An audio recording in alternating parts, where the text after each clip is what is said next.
Gulat si mami sa bibi ko, ah. Di kita nakita umangat ang ulo. Nagulat na lang si mami. Pagkagamutin mo na ni mami. Bait yan kay Siyo. Pinila niya ni mami ng gamot. Kasi, noong nakarang araw, ang dami niya ditong sugat, oh. Bilis nang gumaling, eh. 2 days lang. Nagkabuko na agad siya, oh. At kasi yan ni mami, kaya binila niya ng gamot, eh. Oh, alam niyang maginhawaan siya, kaya hindi siya natakbo.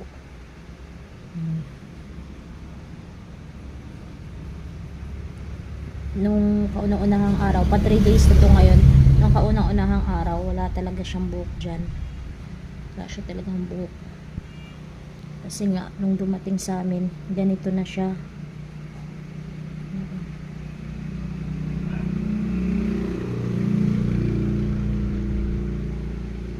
Pinulot lang kasi namin to sa kalsada. Pero yung may-ari naman ay dyan lang sa kalapit. Kaya binigay na lang sa amin.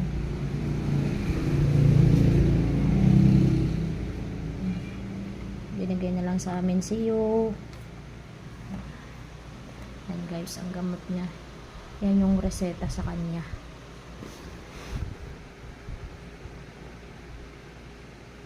Ang bilis, napaka-effective.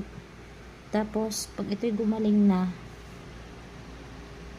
lalagyan ko naman siya ng virgin coconut oil para magtuloy-tuloy ang tubo ng kanyang buhok. Virgin coconut oil pala guys ay sa butika na bibili. Higa, mahal ko, higa. Nansa may mga alaga po dyan na may mga ganyan-ganyan. Ito lang po ang bibilihin nyo. Effective po. 3 days lang, nagkabuhok na agad yung noon niya. Yan. Alam kasi niyang gagaling siya, kaya yan, nahayaan niya na akong gamot sa kanya. Siyo ay napulot lang to ni Jansen sa kalsada. Pero yung may-ari naman ay nandyan lang sa kalapit. Kaya binigay na lang sa amin. Kaysa masagasaan.